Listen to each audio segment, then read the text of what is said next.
ये सोची समझी रणनीति के तहत वेल प्लान्ड हुआ है और वहां के भाईचारे को गोली मारने का काम हुआ है। भारतीय जनता पार्टी और उनके सहयोगी और समर्थक शुभचिंतक बार बार खुदाई की जो बात कर रहे हैं, ये खुदाई जो है हमारे देश का सौहार्द, हमारे देश का भाईचारा, हमारे देश का गंगा जमुनी तहजीब को खो देगा। ये लड़ाई दिल्ली और लखनऊ की है। शून्यकाल से अखिलेश यादव जी।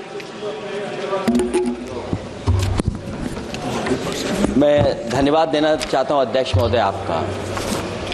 नहीं, हम जो कमिटमेंट करते हैं ना उसको पूरा करते हैं, लेकिन सब दलों के नेताओं की बात में कमिटमेंट होने के बाद भी आप बेनकाहे जो ठीक नहीं है। अध्यक्ष महोदय, कमिटमेंट में, क्रेडिबिलिटी में आपका कोई जवाब नहीं। नहीं ये कम है। लेकिन दाईं तरफ वाले लोगों का थोड़ा हिसाब किताब अलग है।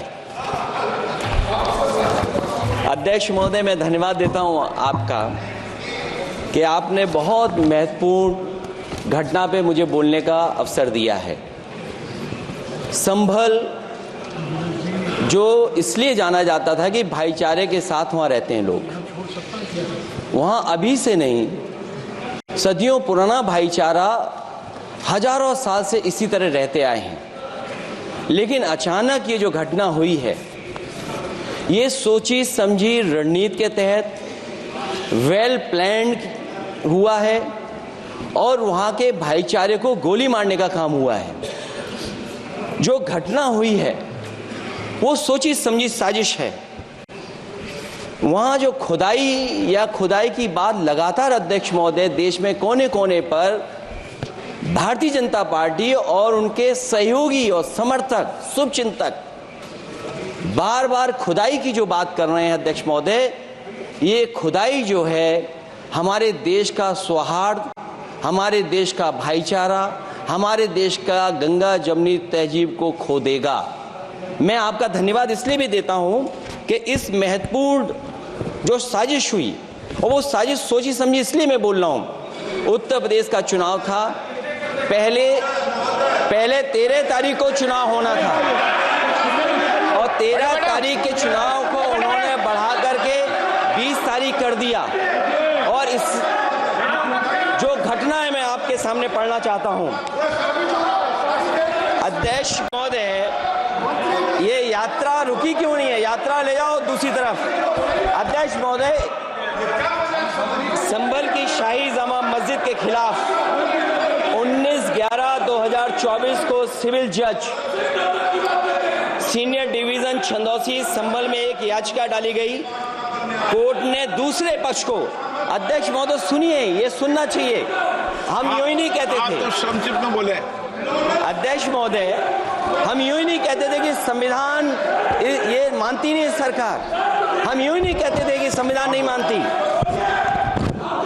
जब प्लेसेस ऑफ वर्शिप एक्ट है, प्लेसेस ऑफ वर्शिप एक्ट है, हम बनते तो बहुत कुछ हैं। संभल के शाही जामा मस्जिद के खिलाफ 19/11/2024 को सिविल जज सीनियर डिवीजन चंदौसी संभल में एक याचिका डाली गई। कोर्ट ने दूसरे पक्ष को सुने बगैर उसी दिन 19/11/2024 को सर्वे के आदेश दे दिए। ताज्जुब की बात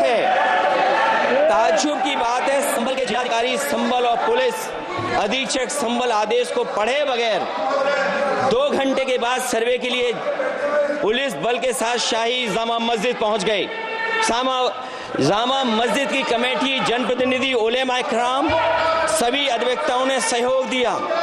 जिलाधिकारी संभल और पुलिस अधीक्षक संभल ने 2.5 घंटे सर्वे के बाद कहा, आप सब सर्वे पूरा हो चुका है और अब रिपोर्ट कोर्ट को भेज दी जाएगी।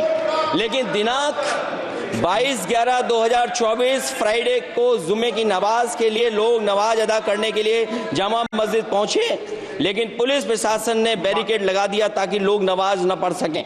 उसके बाद भी लोगों ने संयम बरतते हुए नमाज अदा की और किसी प्रकार का विरोध प्रदर्शन नहीं किया। 29/11/2024 को कोर्ट की अगली तारीख तय थी। शाही जामा मस्जिद की कमेटी और मुस्लिम समाज के सभी लोग कोर्ट में केस की पैरवी के लिए तैयारी कर रहे थे। परंतु दिनांक 23/11/2024 की रात पुलिस प्रशासन द्वारा कहा गया 24/11/2024 यानी अगले दिन सुबह को दोबारा सर्वे किया जाएगा। शाही जामा मस्जिद कमेटी और अधिवक्ता ने कहा कि इस सर्वे तो मुकम्मल हो चुका है, अब दूसरे सर्वे की क्या आवश्यकता है। कोर्ट के आदेश का हमने पालन कर दिया, अगर दूसरे सर्वे कराना है तो दोबारा आदेश करवाएं, कोर्ट के आदेश के बाद हम दोबारा सर्वे करा देंगे।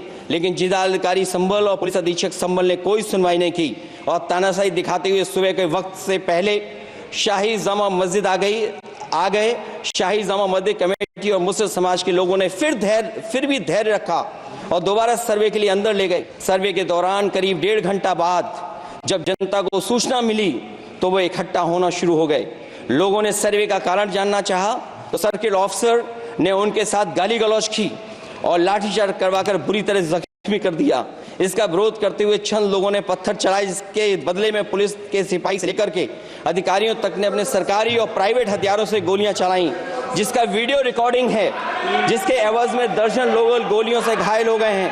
5 मासूमों जो कि अपने घर से सामान लेने के निकले थे, उनकी मृत्यु हो गई। संभल का माहौल बिगाड़ने में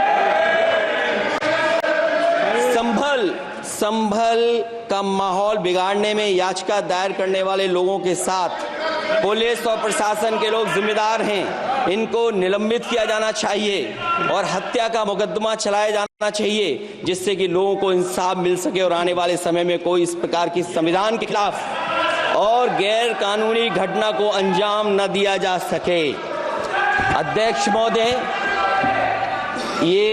ये लड़ाई दिल्ली और लखनऊ की है।